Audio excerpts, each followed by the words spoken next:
Hello friends, இந்த வீடியோவில் நம்ம எதை பற்றி பார்க்க போகிறோன்னா கீபோர்டில் இருக்க யாருக்கும் தெரியாத ஒரு 5 ட்ரிக்கை பற்றி தான் பார்க்க போகிறோம். இந்த வீடியோ பிடிச்சிருந்ததுக்கு ஒரு லைக் கொடுங்க, மறக்காமல் கமெண்ட் பண்ணுங்கள், மறக்காமல் சப்ஸ்கிரைப் பண்ணிக்கோங்க நம்ம சேனலில்.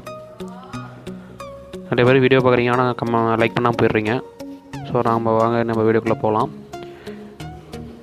நீங்கள் வந்து ஜீபோர்டு இன்ஸ்டால் பண்ணியிருந்தால் பிரச்சனை இல்லை. இன்ஸ்டால் பண்ணலைன்னா ப்ளே ஸ்டோரில் போய்ட்டு ஜீபோர்டுன்னு நீங்கள் ஃபஸ்ட்டில் வர இதை கிளிக் பண்ணுங்கள், இன்ஸ்டால் பண்ணிக்கோங்க. நான் ஆல்ரெடி இன்ஸ்டால் பண்ணிட்டேன்.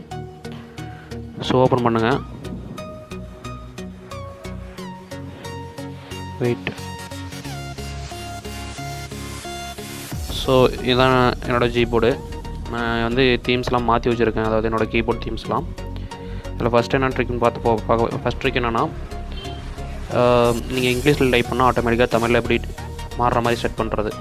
அதாவது நீங்கள் வந்து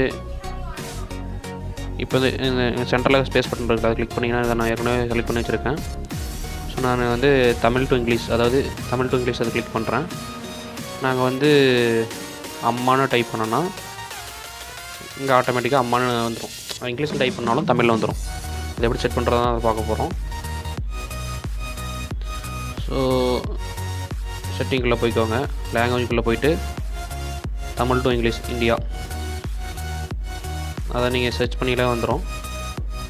ஆட் கீபோர்டு கொடுத்து தமிழ் கொடுத்தீங்கன்னா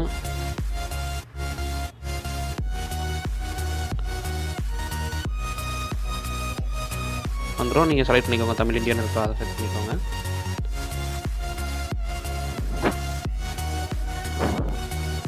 செலக்ட் பண்ணிட்டீங்கன்னா உங்கள் இதில் ஆட் ஆயிரும்.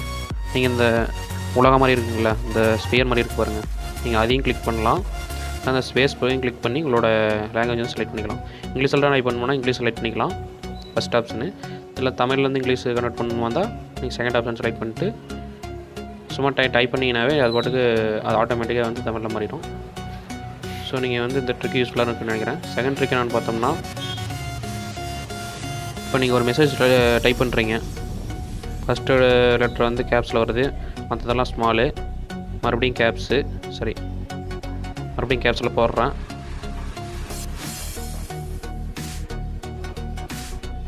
மறுபடியும் ஸ்மால் எழுதிட்டு நான் மறுபடியும் கேப்ஸில் எழுதுறேன்.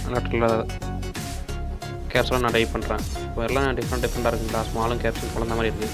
நீங்கள் வந்து ஒரே இதில் வேணுமா இருந்தால் நீங்கள் வந்து எல்லாம் செலக்ட் பண்ணிக்கோங்க. ராங் ப்ரெஸ் பண்ணிங்கன்னா செலக்ட் ஆகிக்கும் ஆட்டோமேட்டிக்காக.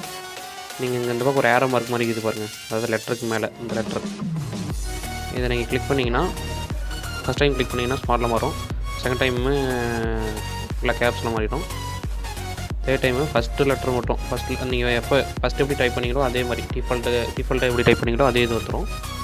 ஸோ நீங்கள் ஸ்மால்லையும் கேப்ஸில் வந்து செட் பண்ணிக்கலாம். இந்த ட்ரிக் உங்களுக்கு வந்து தெரிஞ்சிருக்காதுன்னு நினைக்கிறேன். தெரியலனா தெரிஞ்சுக்கோங்க. இந்த ட்ரிக் உங்களுக்கு யூஸ்ஃபுல்லாக இருக்குன்னு நினைக்கிறேன். தென் மூணாவது ட்ரிக் என்னென்னு பார்த்தோம்னா, ஃப்ளாட்டிங் கீபோர்டு. ஃப்ளாட்டிங் கீபோர்ட்னா ஒன்றும் இல்லை ஃப்ரெண்ட்ஸ். இப்போ நீங்கள் வந்து பஸ்லேயோ இல்லை ஆஃபீஸ்லேயோ மெசேஜ் பண்ணிகிட்டு இருக்கும்போது, ஒருத்தர் பர்சனலாக மெசேஜ் பண்ணிகிட்டு இருக்கும்போது மற்றவங்க வந்து உங்களோட மெசேஜை வந்து பார்க்க, அதாவது வாட்ஸ்அப் ஹிஸ்ட்ரி வந்து வாட்ஸ்அப்போட சேட்டை வந்து பார்க்க வாய்ப்பு இருக்குது. இந்த ட்ரிக்கை வச்சு யூஸ் பண்ணி நீங்கள் வந்து மற்றவங்களுக்கு தெரியாமல் நீங்கள் சேட் பண்ணிக்கலாம். இதுக்கு வந்து நீங்கள் கீபோர்டோட சைடில் ஒரு 3 டாட் இருக்கும், கிளிக் பண்ணுங்கள். இல்லை ஃப்ளாட்டிங்னு இருக்குங்களா, 5வது ஆப்ஷன், அதை கிளிக் பண்ணிங்கன்னா ஆட்டோமேட்டிக்காக கீபோர்டு வந்து தனியாக பிரிஞ்சு வந்துடும். நீங்கள் எங்கே வேணாலும் நகர்த்தி வச்சுக்கலாம். இப்போ சப்போஸ் நான் இதை டைப் பண்ணணும்னு வச்சுக்கோங்களேன். இப்போ நான் வந்து என்னோடய ஃப்ரெண்டுக்கு டைப் பண்ணிகிட்ருக்கேன், அதாவது மெசேஜ் பண்ணிகிட்ருக்கேன். இப்போ வந்து யாராவது பார்க்க வாய்ப்பு இருக்குன்னா வந்து அதை மறைச்சிக்கிறேன்.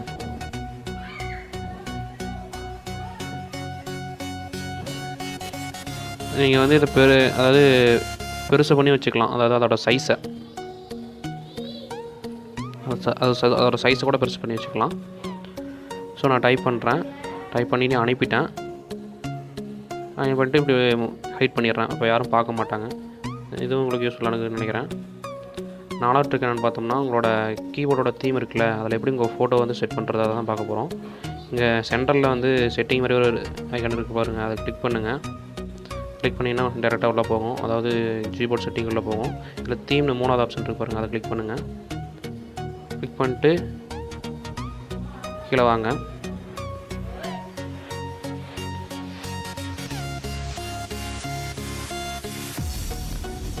இதில் வந்து மை தீம்ஸில் ப்ளஸ்னு ஒரு சிம்பிள் இருக்குது பாருங்கள், அதை கிளிக் பண்ணிங்கன்னா டேரெக்டாக உங்களோட இதுக்குள்ளே போகும், கேலரிக்குள்ளே. ஸோ கேலரியில் போய் உங்களுக்கு பிடிச்ச ஃபோட்டோ வச்சு, அது உங்கள் ஃபோட்டோவும் இருக்கலாம், ஹீரோயின் ஃபோட்டோ இருக்கலாம், ஹீரோ ஃபோட்டோவும் இருக்கலாம். நீங்கள் அதை வச்சு செட் பண்ணிக்கலாம் உங்களோட கீபோர்டில். அதோட ப்ரைட்னஸ் வந்து இது செட் பண்ணிக்கலாம், எவ்வளோ ப்ரைட்னஸில் இருக்கணும் அப்படின்றது நான் செட் பண்ணிட்டேன். ஸோ அப்ளை கொடுக்குறேன், அப்ளை ஆகிடுச்சு. வெளியே வரேன் பாருங்கள், ஃபோட்டோ வந்து செட் ஆகிடுச்சுங்களா. இது மாதிரி உங்கள் ஃபோட்டோ வந்து செட் பண்ணிக்கலாம் உங்களோட கீபோர்டில். இல்லை உங்களுக்கு ஆள் இருந்துச்சுன்னா உங்கள் ஆளோட ஃபோட்டோவும் செட் பண்ணிக்கலாம். ஆள் இல்லாதையும் ஒன்றும் பண்ண முடியாது. சரி, 5வது ட்ரிக் பார்ப்போமா.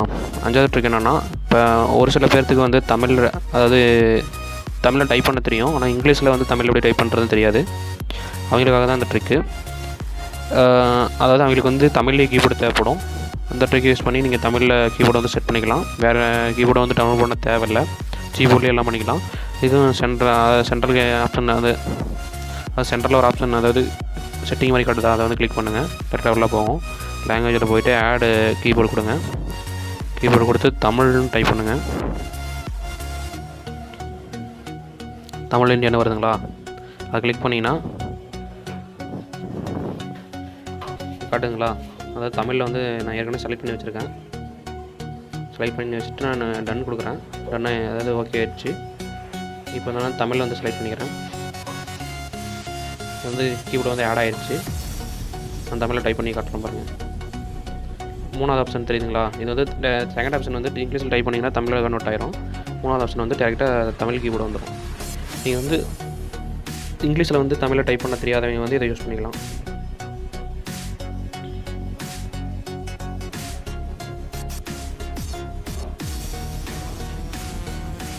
ஓகே ஃப்ரெண்ட்ஸ், இந்த வீடியோ உங்களுக்கு யூஸ்ஃபுல்லாக இருக்குன்னு நினைக்கிறேன்.